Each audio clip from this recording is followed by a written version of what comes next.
you make works and you're really buzzed on them, sometimes those works are generally the ones that don't sell, because you can sometimes make a piece that you don't even think about. You do in a couple of hours and people go bonkers for it. It's a really difficult interplay between what you think's good about your own work and what the audience thinks is good about your own work.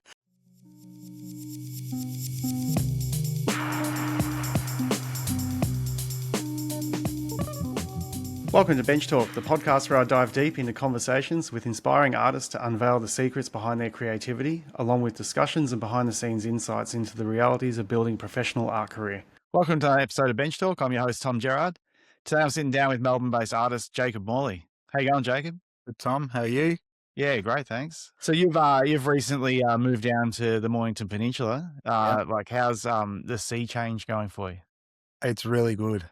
It's real good. It's just made life heaps easier because I'm working from, as you know, where I was before. I was in Footscray and heading out to Collingwood and running back and forth a lot. But here I'm just working. I've got a double garage, so I can do everything from here. And it just makes life a lot easier with the little one, and the pace is pretty good down here too. So yeah, I've been really enjoying it. Like getting a lot more done. It feels less time commuting. Yeah. The commuting time really eats into the time and energy, doesn't it? It can do. Yeah. Also, sometimes, like, you know, like I'd head out there, and then sometimes you might not be feeling it, but you're trying to like force something because you're already there. Or if you get, and you go home and get inspired after dinner, I can just come in and, you know, do some more stuff once the girls are asleep or whatever. Whereas I couldn't really do that before. So yeah, it's heaps more flexible now. So I can just, if I'm not feeling it, I can walk out and cook some food, and yeah, it's nice. Yeah, go for a walk along the beach. That's good. It's good. I feel when you move around, your lifestyle starts to influence your artwork as well. Have you noticed that there's changes happening? Yeah. It's hard to say. Like, I feel like there's always. I feel like even just the different routine helps, you know, and working in a different space. Like, so I'm doing slightly smaller things, and but yeah, it's been really cool. I quite like it. So that's been influencing my stuff a little bit more. I haven't noticed anything yet, but it is really nice. Just I've got to open this door usually when I'm working, and I can see all the mountains and stuff behind me. There's a nice mountain that overlooks there, so that's pretty peaceful. Yeah, it's different than being in the city. Yeah, I'm sure that'll seep into your artwork soon. Hopefully, yeah. Yeah.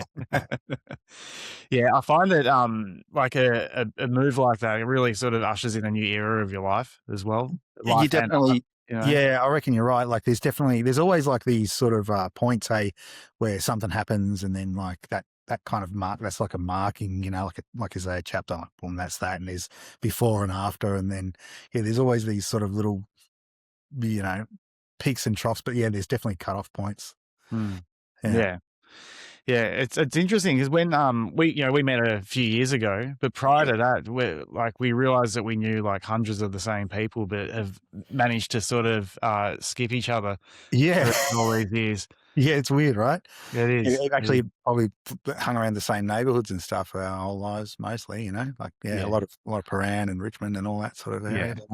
Yeah. I'm sure we're standing in the same room many times, especially at art exhibitions and things like that. Yeah, for sure. Yeah. So, like, where are you originally from, and how did art enter your life? Well, okay, so like I was born in the UK, but I came here when I was really young, and I grew up around sort of the southeastern suburbs, Dandenong, Noble Park, Cranbourne, all that kind of area, and then I left school pretty early, and I started tattooing in the late 90s. That's kind of, you know, where it all sort of started, really. And I did that for a long, long time.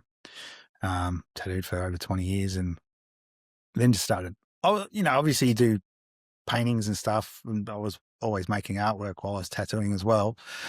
But yeah, I started painting pretty seriously around 2018. And then it just sort of took over. Like, yeah, that sort of once I started doing that, and I didn't have all the same restrictions that I had when I was tattooing, it just felt, I don't know, it just made sense to me to sort of just try and go in that direction. I was just having heaps more fun doing that, you know. The response was kind of good too. So yeah, just, I don't know, it hasn't been easy, but but it's worth it. Yeah, making that transition. Yeah, totally, totally. Did you ever do an apprenticeship for tattooing or? Well, I mean, I guess so. Like my older brother had the shop out there in Dandenong. Um, and so, yeah, I just started off. I wasn't tattooing at the start. I was just working on the counter and doing all that sort of stuff for a couple of years. And then I didn't know whether or not I actually wanted to tattoo when I first started, which is a bit weird. It just sort of fell into it just from being around it. But then once I started, then I sort of took it pretty seriously and, yeah, just locked in a bit. Yeah. And so you locked in mostly on your drawing and then painting started to evolve from there? Yeah, so I think the drawing, the tattooing really helped for me. Just having to draw on demand and drawing when I didn't feel like it, and you kind of just have to learn to sort of draw a lot of things, especially back then in the late 90s and stuff. You kind of just had to do whatever. You didn't really have like a niche so much. So that stuff did help. It was a blessing and a curse doing that, like because sometimes when I saw the sort of the younger guys later on, like, start to get into it, and they would just have like a thing that they did, and so they could kind of, they were specializing a lot more on what they were good at and playing to their strengths a lot more, whereas my stuff was kind of all over the place. So yeah, that was one of the good things when I transitioned to painting, just being able to like just kind of do the things that I like enjoyed a lot more, and the things that I felt like I had a bit more, it's a bit more of an eye for, and not worry, and just, yeah, not worrying about the things that I, didn't really particularly want to do, so yeah, just could kind of go in a direction, so I think that was better for me. I probably could have done that tattooing, but I think because I was in it for so long and I had so many clients that were doing all these different things, yeah, I mean, yeah, it made it a bit more difficult, to sort of go in a direction. Mm. Yeah, with your the way you paint as well, like it doesn't look tattooy at all. Like it looks like you've sort of reinvented yourself as an artist, like through using new mediums such as Ye paint.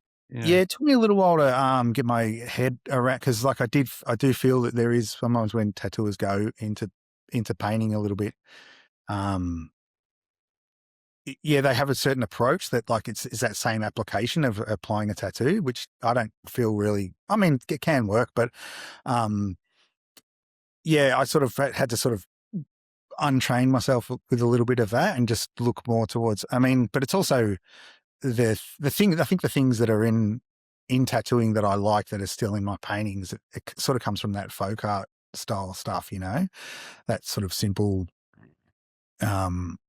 Yeah, there's a kind of a look to it. That yeah, that's the kind of stuff that I kind of like. So, but yeah, I did have to it was a little bit tricky to get my head around that, like at the start, because you're sort of still thinking a bit like a tattooer and about outlines and detail and sort of running that stuff first. Whereas I had to took me a while to sort of go into just figuring out like block shapes and getting the tones right first, and working the piece almost like a abstract painting that works as a composition, and then adding some details, and also working on a, square or oblong kind of format when you work, as opposed to like skin or body parts that are, yeah, slightly different shapes. Mm. Yeah. Do you see that your like artwork and your tattooing like two are the same thing, or do you see them as two completely separate things? I think they're related, Yeah. so there's like little, they I think that they can, because I don't really tattoo that much anymore as well. So, but there's definitely like little things that I always like tip my hat to that come from tattooing, and like some sort of, it's hard to explain. It's hard to put it in, but it sometimes feels like that a little bit. Like when I'm doing some like shading and stuff like that, like some little bits and pieces and some details that I think are directly from the way like spit shading is or something like that, but I'm just applying it differently. Um, yeah, there's definitely some things, and the use of like like flat colors with like patterns and things like that comes from like Japanese art and that sort of style thing, So the two, I think the two speak to each other a bit, but there's other things that like the paint does, a brush is going to work differently, and you want to kind of use the spirit of that thing, and not try and force it to be something that it isn't. So yeah. Mm. Yeah, it's always good when you approach new, like you got a skill set based off a certain instrument, but then you start using different things, and you like untrained, you use them in a different way to how like Yeah, they're meant to be used, and I I think reckon it's it's. where a lot of beauty comes from that.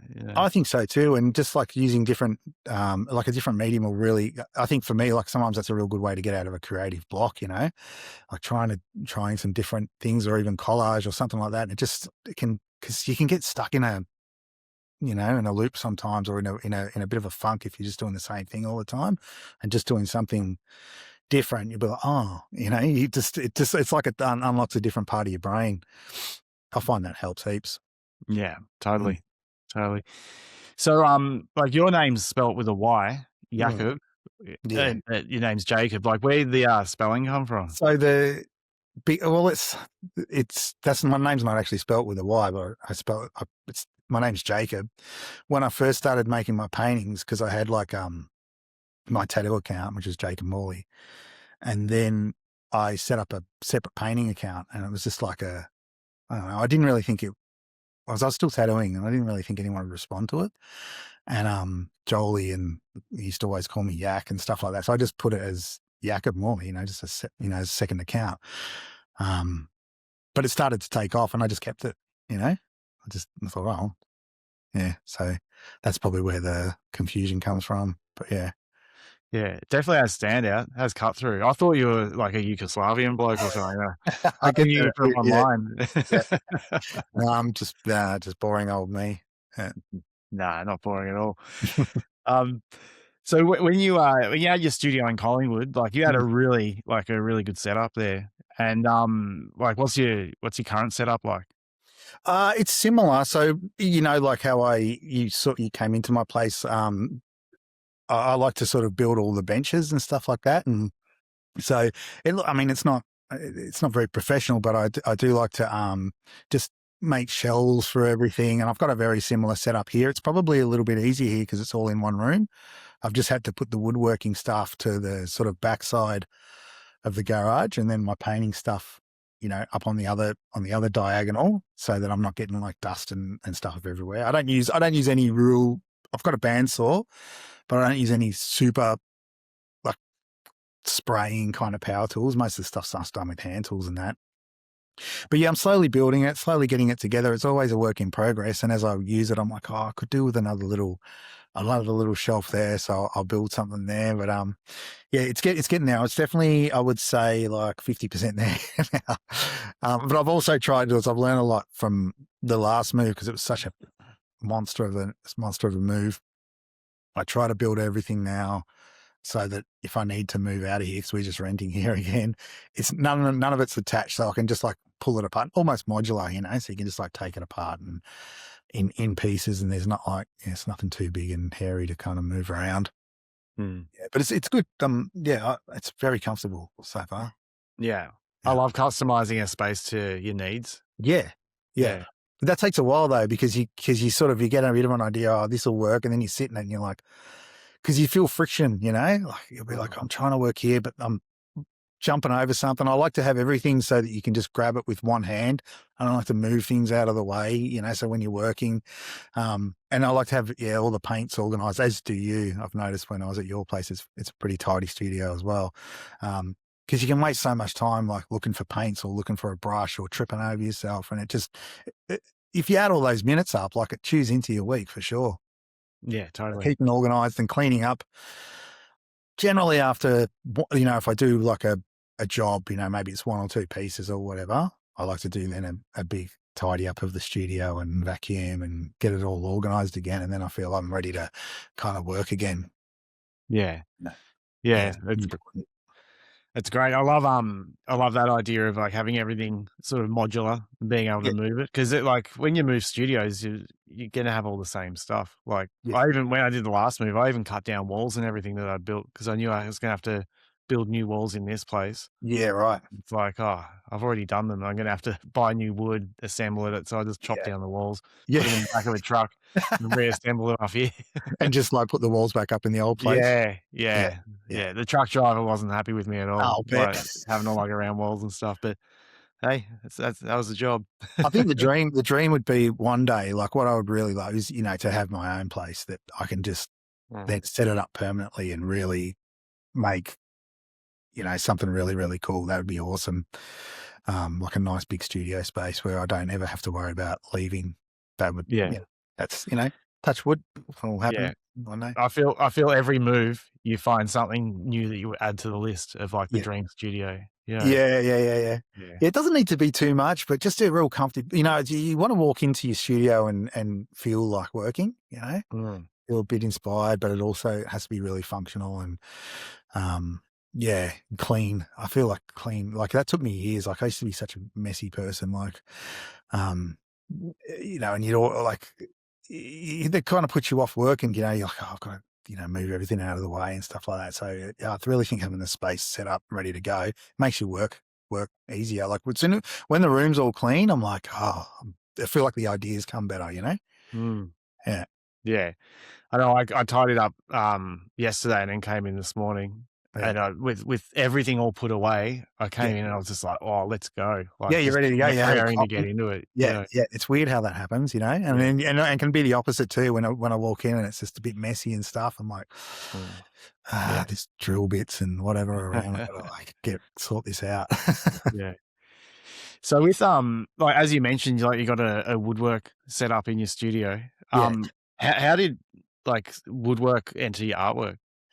It was a blessing of not having like a lot of coin. Like I was kind of working on doing some stuff on, I would do canvases, like, and I would often do larger pieces on canvas and stick the canvases to the wall.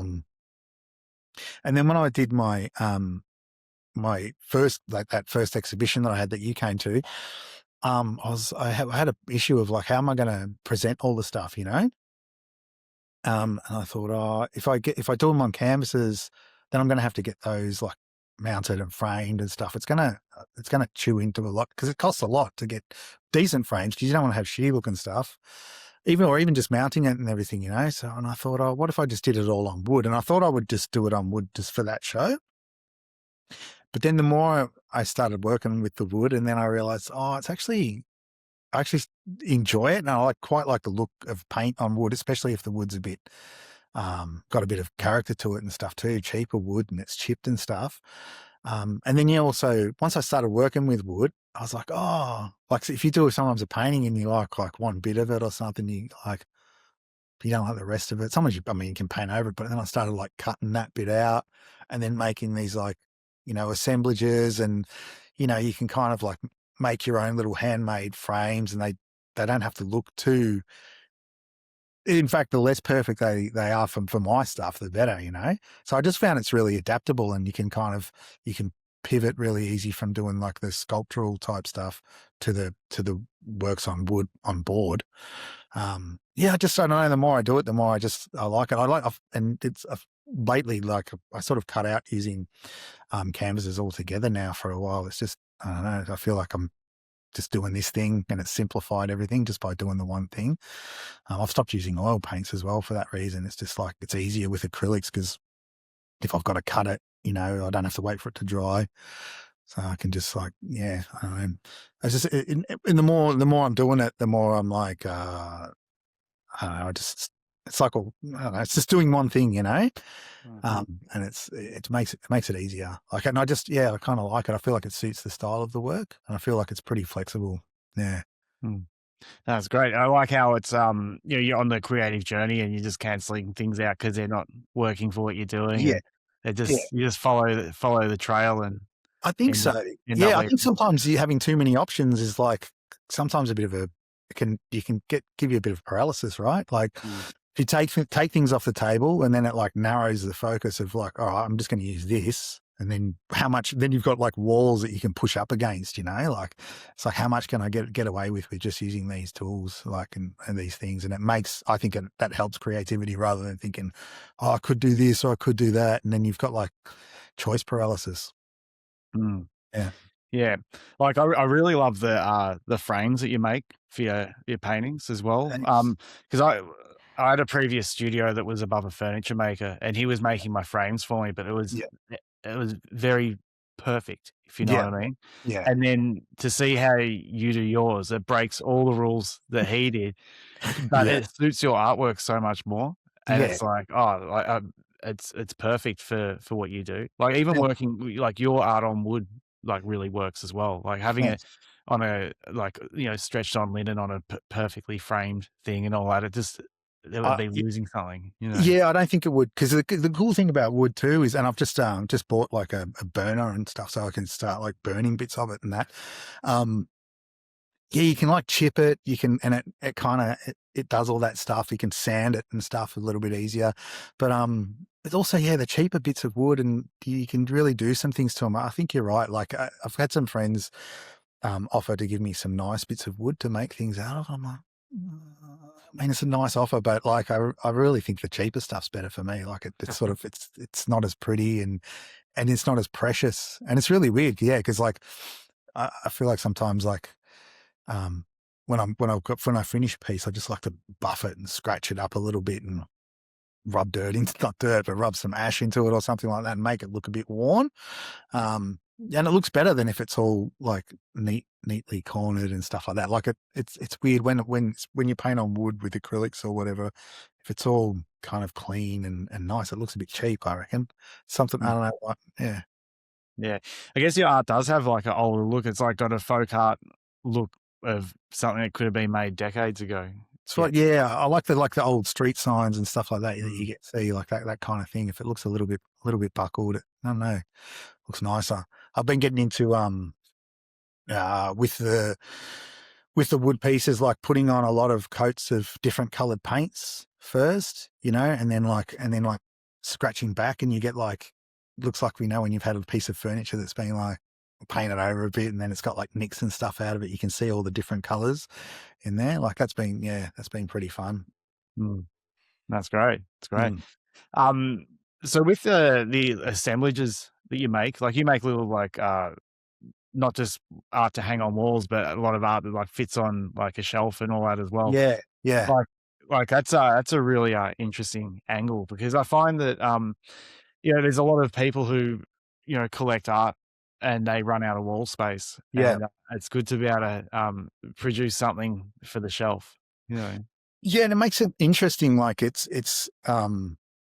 yeah, I did these. I like to do these pieces. Like I was almost inspired by. It's almost like a cross between like an altar or something, like a offering kind of thing, but also maybe like a bedside table. Like, so you could have these different elements together. And the cool thing about those is you really get a bit of a story. Like when you start piecing them together, and they're really fun to make because you spend time like making each different pieces, and then like figuring out like where they're going to go and where they look nice, and gives it, yeah, it's fun. Like they're really enjoyable to make. Like you really lose yourself for a couple of days getting in there.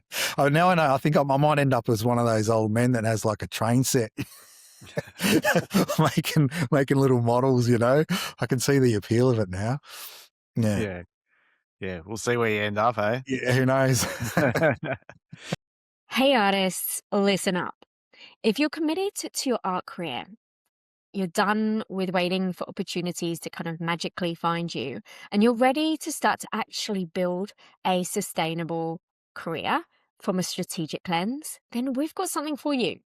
Tom and I are going to be running the Going Pro Bootcamp over 3 days. It's completely free, and we're going to be starting on Tuesday, the 10th of February. We're going to be covering things like vision, voice, and visibility. Basically, these are the things that you need to go from a place of feeling a bit stuck, scattered, unsure of in your art career to a place of more clear confidence. And this is the exact same framework that we have used to help our community to land solo gallery shows, to secure 5-figure commissions, to land media opportunities and build their sustainable careers. And you can access all of this for free. So all you need to do is head to artcareeracademy.com/3-day bootcamp or click the link in the notes to save your spot. Let's make 2026 your year for your art career. Let's get back to the episode. So, so as you were like transitioning from tattooing to art, like what were the signs that there was an art career there for you? Were you like starting to sell work, or were you getting out there? Like what was Yeah, happening? I think it was a couple of things were happening. One, I was like, people were buying my stuff, and it was just like I would just make it and people buy it, and it was and I never like you find when you're tattooing, the client comes in or whatever, and they ask for this, and then you draw it up for them, and generally they want to change it, and like I was constantly having to adjust things, and whereas with the paintings, it just sort of seemed like people would just buy what I was making. So there was this sort of it was almost like an agreement, like it was the world was telling me like, yeah, you can do this. So I just started doing it, and then because I think it was more just the fact that I was really enjoying it, and I was enjoying the process of doing it. And I was like, oh, this is just what I want to do. I still do like tattooing, but after having done it for so many years, I just enjoy the process of making art, like myself a lot more, it's like I can do it for as many hours I want, and the bit of wood's not going to pass out or anything. Like I can just, I can lock in. I don't have to work by any appointments, still got deadlines and stuff, but it's not quite the same. It was, the more I did it, the more when I first started doing it, it was kind of like, I thought to myself, well, I wonder if I could do this. And it just seemed like a silly idea that I could even do it. But you can if you just keep doing it, as you just keep doing it, and eventually things happen. Yeah. Yeah. That's what, when I first started this podcast, I was interviewing like lots of artists to find out how to build an art career. Like I was interviewing all full-time artists, and my big question was how do you make it happen? And so many of them said, you just do it. You'll figure it out. Yeah. Spend 40 things hours happen. a week doing it. You'll figure it out. Yeah. And you say yes to things, and, Yeah. you make mistakes and you learn stuff, but you just keep doing it and don't get disheartened. It's not always easy. Like, as like there's sometimes can be a bit of a sweat, but it does get easier. I felt, after it's probably the start of this year, there's always just these little kind of things that go, and it just gets a little bit easier, a little bit easier, a little bit easier. And the more you do it, the bigger profile you get, and just don't quit.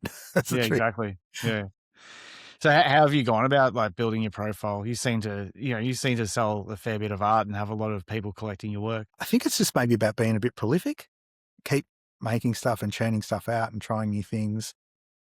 I guess there's always, I don't know if you have this, there's sometimes you make works and you're really buzzed on them. And sometimes those works are generally the ones that don't sell, because you can sometimes make a piece that you don't even think about. You do in a couple of hours and people go bonkers for it. And you're like, it's a really difficult like interplay between what you think's good about your own work and what your audience thinks is good about your own work. So I think it's about finding a balance of like just keeping trying things. You've obviously got to stay true to yourself, but you've also got to like think about things that, people might want to buy as well. And so it's kind of like that, just like constantly playing around and putting things out there, seeing what people respond to, and also seeing what I enjoyed making, and then just trying to sort of find a balance between the two. Doing some art that's like just for me, and then putting some stuff out there that's like, just like a testing ground, you throw things out and see what responds. It's actually kind of interesting, I completely agree with you. Yeah. So you try to paint, you create some artwork going, oh, I'll create these because they'll sell, and they Yeah. don't. No. But then Yeah. you just got to follow the muse and do Yeah. you, you Yeah. know? Yeah. Yeah. Yeah, you do. Yeah, and it's like the thing is I like doing it all. Even I get quite a lot of commissions, which are interesting, because they're not really my ideas, but sometimes that's nice too, because I can just lock in. I don't have to think really like that. I'd never get told like I want exactly this or whatever. But sometimes it's like a different person's perspective, and then I'm trying to like make something in that constraint. That can be pretty fun too, and that can really help with things like yeah. Yeah, I remember I was at your studio a while ago and you were working on some book covers, and they were looking great. Oh yeah, Yeah. yeah. Book covers or the album covers? Well, I can't remember. They were like a rooster and like animals and stuff. Book covers. Yeah, so many jobs, I can't even remember. Yeah. All I'm good. trying to remember. I know Yeah. that. Those are Oh the no, Pioneer I think that Studio. was it like maybe 10 of them? They were going to this Yeah. place. Yeah. That was for this like this studio over in the UK. Yeah, there was like 12 pieces, but they all had to be like it's like animals, and yeah, there was roosters and like foxes and stuff like that. That was pretty fun. Like, yeah, it was because I had to. They didn't want anything. They wanted it to be mine, but they said no really super weird stuff. So that was like just a fun uh like exercise to do almost. Just stripping things back a bit, and yeah, it was nice. Yeah, I saw you did the board graphics for Fiveborough in New York as well. Like, Yeah. how'd that come about? So Mark just hit me up and asked if I wanted to do something with them. And I was like stoked to do that. And it had been we'd been talking about it a little bit and we went back and forth with a bunch of different designs. But he just hit me up on Instagram, and hopefully we'll do another one soon. But that was really fun. He was really cool to work with, and it was cool just kind of, when sometimes, I don't know if you do much work like that, like sort of commercial work or whatever you call it, where you're working with people, and some people are like really cool to work with, and you can throw ideas back and forth, and it feels really positive. It was good like that with him. Sometimes you work with people and you're like, oh, I'm never going to do this again. Like this person's just a pain, but he was good. It was like, yeah, it was nice. Yeah, you never know who you're going to get on the other side. Yeah. That's some doozies I won't talk about, but sometimes it could be painful. Yeah, many a ball's been broken. Happens. And it's because, that's part of the learning thing of like when you're doing this. Fortunately, because I had all those years of tattooing, I kind of, when I started to do this, just making art, I was like pretty determined not to just say yes to things if I wasn't really feeling it just for the money, because you can really end up in a situation where you're doing stuff, you're spending all your time doing things you don't enjoy doing, when you're like, what's the point of this? Like, so you've got to say yes to the things you want. And sometimes you have to say no, but sometimes, you can say yes and you're like, you think it's going to be an easier job or a more fun job. And you're like, oh, this is not what I thought it was going to be. Yeah. Yeah. But, you live and learn. Yeah. I always say if it ain't a hell yeah, it's a no. But sometimes the hell yeahs turn into no's down the track. It's like, what have I done? Yeah. And sometimes you can be surprised and you might not think it's going to be that fun, and it turns out to be something really cool. Yeah, exactly. So, a while ago you sold a painting to Macklemore. Like, how'd that come about?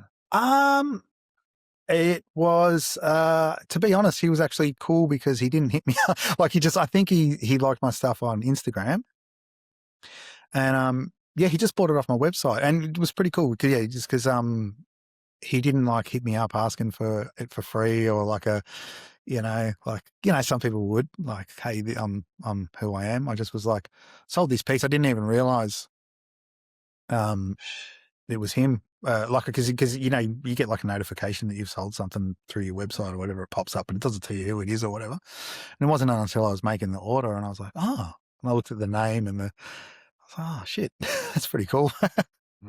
Yeah. Good. But it's great when anyone buys my stuff, no matter who they are. Yeah. I appreciate everyone. Yeah, totally. Everyone's equal on the collector side. Absolutely, yeah. Yeah. It's pretty cool. Like it's it it spins me out every time I sell something, and I see that thing go up, and I'm like, it's pretty awesome. People are buying stuff like, Mm. and then okay, but it's another month of me being able to do these things that I like to do. Like it's pretty cool. Yeah. Yeah, yeah, it's much better than I don't know. I'm really appreciative of it. Yeah. Same here. Every time I make a sale, I'll get like a pen or ding it against a glass or something. Just go ding, Yeah, ding, ding. Like, yep, another one in the door. Doesn't matter what size it is. It could be yeah, like, a small sale or a really big one. It always gets the ding. yeah. You know. It's cool that there's people out there buying art. That it's because it's really such a big thing for us. I don't know if people think it's the same when they're buying the piece, but as an artist, when you sell something and you're able to do it, it's like it's really cool. Like, yeah, you just feel I don't know. It's uh, really grateful, It's such a cool thing to be able to do what we do. When so many people hate their job, like I love coming in here every day and making this stuff. That's why I make so much of it. It's what I love to do. So I'd do Yeah. it even if I had all the money. So yeah, but it's cool that I'm able to do it. Yeah, exactly. I was saying exactly the same thing to someone this morning, that even if I like had all the money I needed for the rest of my life, doesn't matter Mm. how lavish I wanted to live, I'd still be making art. Yeah, I I reckon don't I'll think be making art on a bigger scale, if anything. And that'd be it for me uh, too. I don't think yeah, I'd be doing much different as far as like my routine. I just probably wouldn't stress out about tax and bills and rent and stuff. Like that'd be the only difference. But as far as like what I actually do with my life, like would be the same. Like, yeah, I love coming in here and making things. I'd probably, just like I say, maybe make some more elaborate stuff that you could spend a really long time working on without having to worry about bills being paid. yeah, totally. Mm. So with your art, it's like it's always different, but it's really identifiably yours. Like where is it that you look for inspiration for your artwork? Um, so it's a tricky one because like you can probably see what is mine a little bit more than I can, like in my work. Like, but there's some things that I really like, and there's some things I really like, kind of folk art kind of looking stuff, sort of simple looking things. I don't know if I want to use the word naive, but I really like I like things that don't look too real, but they're not so slapdash as well. So it looks like there's a little bit of work in it, and it's a little bit clunky looking. I like the style of that, and I always try and make a bit of a mood with something. But I don't know. I like so many things. Like as far as like what are my influences? It could go on forever. Like, yeah, like as far as what I like, but there's definitely a look of the way. It's not even just what I like, because I like obviously things that I don't paint like that. Like there's some art that I like that I couldn't even do if I wanted to, but there's like, I guess you could say it's there's an approach that I have when I'm making the work, that the way that I like to physically handle the paint and do the thing, and that probably defines how the piece looks as well. So that makes sense. Yeah, Yeah, yeah, totally, totally.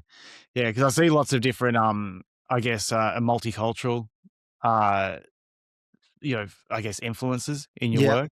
Like yeah. sometimes I see things that look like they could be some signage from India, for Mhm. instance, or Yeah, some things look South American or even American or even Australian. yeah, yeah.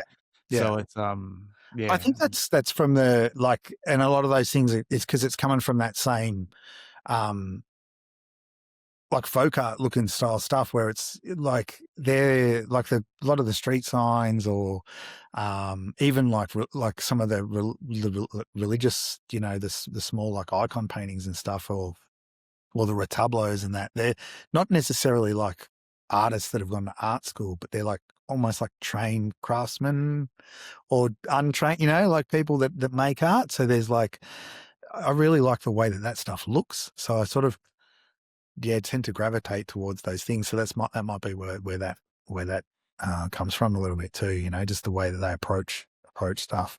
Mm. It's not Yeah. like super real or yeah. No, look, it definitely looks like you're having fun with it. That's the main Yeah. thing. Yeah. And I think that can be one of the things, isn't it? Like if you have fun with a piece, that's a success, eh? Like, Totally. yeah. Totally. Yeah. So, so you paint, you tattoo, you do woodwork. Yeah. Is there any other mediums that you're like looking to work with? Look, well, I'm not tattooing so much now. What I really want to do is, I would like to get myself into a position where I can start making some bigger things, more involved pieces. I think we were talking about it one time. Like, I'd like to one day do something where you set up like a full room or something like that. Like, be able to do something more elaborate and just a bit more, bigger in scope.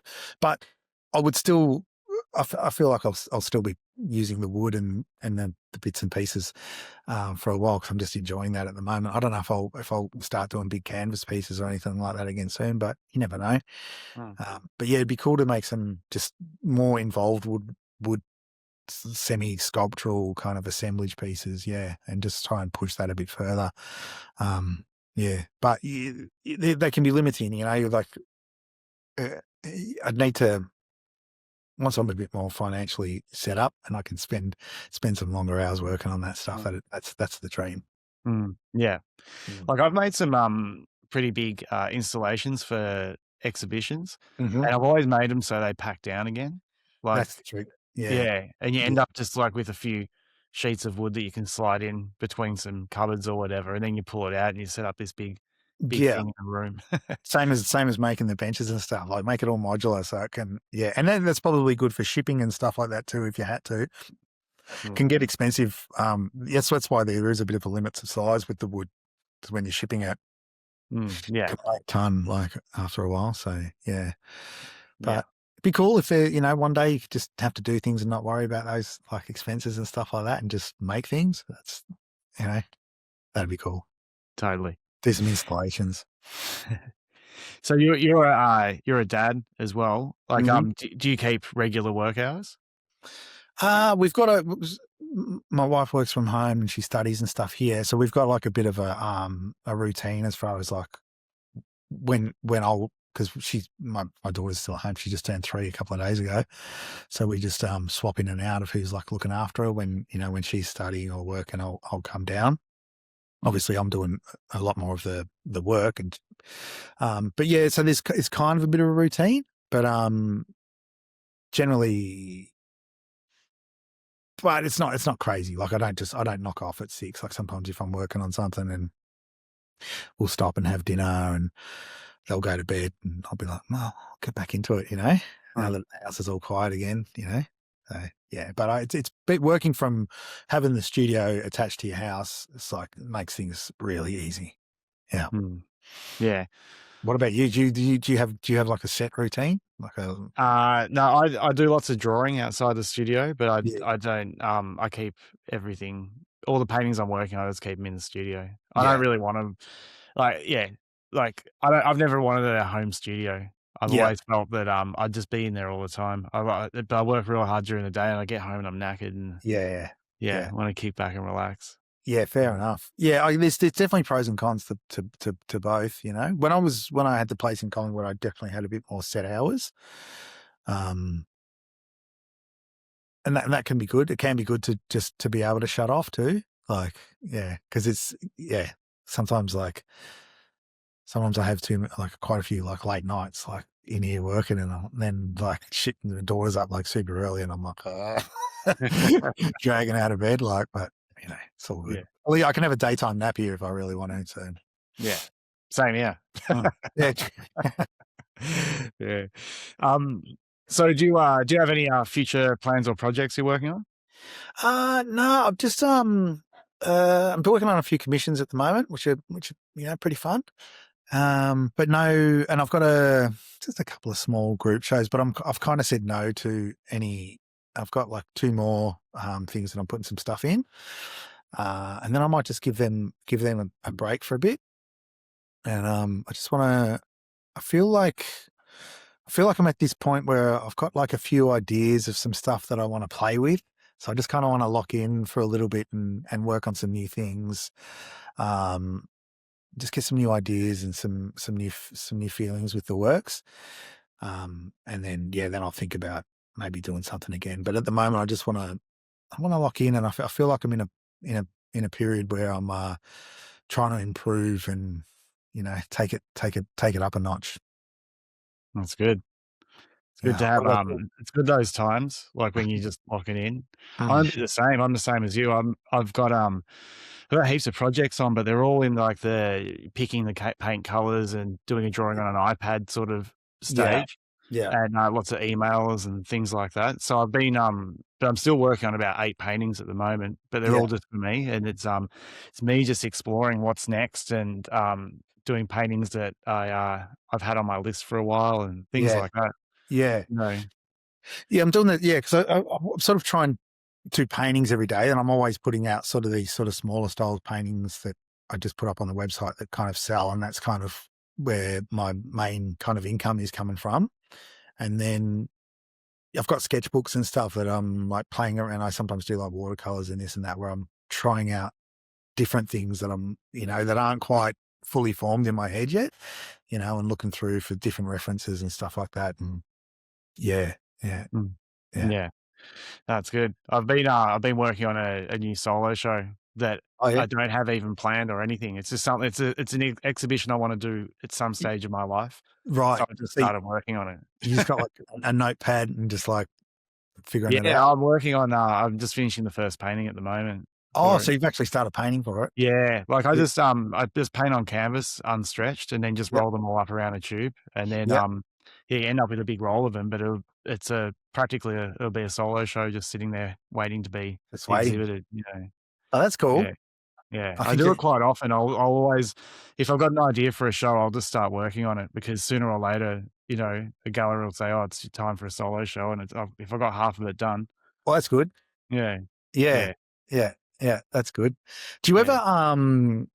get like you have some old pieces that you've had for a while and you put them to one side, um, and then do you ever like rework them? Yeah, all the time. Yeah. I have pieces that come back from galleries and things like that. I'll take a look at it and say, "Oh, like, let's change this and change that." Like, Yeah. I've got a rule with my paintings. I always ask the painting, if I could change anything else, anything about this painting, what would it be? And Yeah. if there's an answer to it, I just go and do it. Yeah. Yeah. Yeah. So it's just I think the time I have the hardest is when there's paintings that have been photographed and they haven't been shown yet. I really have to bubble wrap them and put them to the side because otherwise I'll just, keep tinkering with them, you Yeah. know? I have a habit of doing something similar. If I've got a piece and it's if it's sitting around in here for too long, because I've got like a bench over there where I wrap stuff up all for shipping and stuff that's like finished or whatever. Sometimes it's hanging up here or there. And if it sits around for too long, I start thinking, oh, might just cut it up, do something else with it, like, because you'll be sitting there looking at it thinking, oh, I could maybe do this with that. Yeah. So, yeah, the amount of times I've sort of sent paintings to people and there's been another old painting on the back of it or something Yeah. like that. Yeah, I paint over a lot of paintings as well. Yeah. If something's not fit to leave a studio, it won't leave. And, Yeah. if something comes back, it's mine. I can do it as I please Yeah. with it. Like, Yeah. there's a famous, Richard Prince quote where he says, "The painting's not finished till the check's cleared." You Yeah, know? that's pretty much it, eh? Yeah. Yeah. Yeah. Yeah. Yeah. It's funny that there was some guy talking about something similar the other day. I don't know if he was a painter but he was saying it's funny, like when he's in the studio and he's got this piece and he can drag it all over the floor, spill ink on it, whatever, and it's fine. This guy's obviously sells paintings for a lot more than what I do, whatever. But and it's like it's whatever it's got to be. But then as soon as it's sold, it's like precious all of a sudden. Mm. I find that Yeah. fun. Yeah, yeah. Yeah, You don't. a friend of mine works with Indigenous communities, Yeah, doing an arts program with them, and did a project in the Northern Territory and bought a big map that they'd made, yeah, and brought it to a gallery, and they treated it like it was like an antique almost in the yeah, gallery and that. But then once they exhibited it, they got it back, and and everyone's just sitting on it, walking all over it, cooking their dinner on it. Yeah, yeah, It's just on the ground, screwed yeah, up, all sorts of things. It's yeah, quite funny. yeah. I think that's why there's maybe a little bit of that why I like to sort of scuff stuff and make it not so perfect. Then if like someone drops it or something, it doesn't really Yeah. drag it across the across the road if you want. Doesn't matter. Mm. Yeah. It's like if you had all your lines and a painting is like perfectly straight, but one's wobbly, it's going to Yeah, really stand out. Whereas if they're all wobbly, it's the style and it's it's fine. fine. There's no Yeah, mistakes. yeah, yeah, yeah. Letting go of that is quite liberating. Yeah, totally. So, so finally, where's the best place for people to find you online? Instagram's really good. Like I've got my website and stuff. Yeah, yakobmorley.com, YAKOBMORLEY.com, and there's a email link in there if anyone wants to reach me or buy anything or look at stuff. But Instagram, I'm on quite a bit, always putting new stuff on, and I'll respond to anyone that messages me on there too. So that's probably the easiest place, and I have to be on there a lot because that's part of the job, really, posting and replying to people and stuff. So, yeah, Yeah, in this day and age, it's hard to avoid. yeah, Really. yeah, Yeah. yeah, yeah. But it's good. I mean, like without it, I don't know if I'd be able to do what I do. Yeah. You Yeah. know, yeah, a lot of Yeah. people bitch on it, but I don't That's know. a love-hate thing, Yeah, Yeah. Like it's got all its, the things with the algorithm and that can be quite frustrating and yeah, all this sort of stuff. But then at the same time, we've got to remember that it's free, It's like uh this amazing thing we're not paying a monthly subscription for or anything like that, yeah, Yeah. yeah. You can, I don't know. I've met a lot of cool people through it, Mm. and got a lot of cool jobs and stuff through it. So, Yeah. I guess Yeah. it's like anything, right? Yeah. Yeah, nothing's ever. I think it's more the psychological thing of getting stuck on the phone too much is probably the biggest negative with it. But, Yeah, yeah, yeah, but there's so many good things, as you said, as well. yeah, yeah. You got You to know? try. You got to be disciplined with that, I reckon. Yeah, totally. All right, Jacob. Well, man, it's been great. Great to Unreal. sit down and have Good a stuff. chat. Good to find Yeah. out a lot more about your practice. Thanks for tuning in today. If you love this episode, I'd really appreciate you sharing it with an artist friend who needs to hear it. Word of mouth is how we reach more creatives like you. And if you're ready to take the next step in your art career, head to the show notes and grab our free resources. They're designed to help you build momentum and clarity on your creative path. Until next time, keep creating.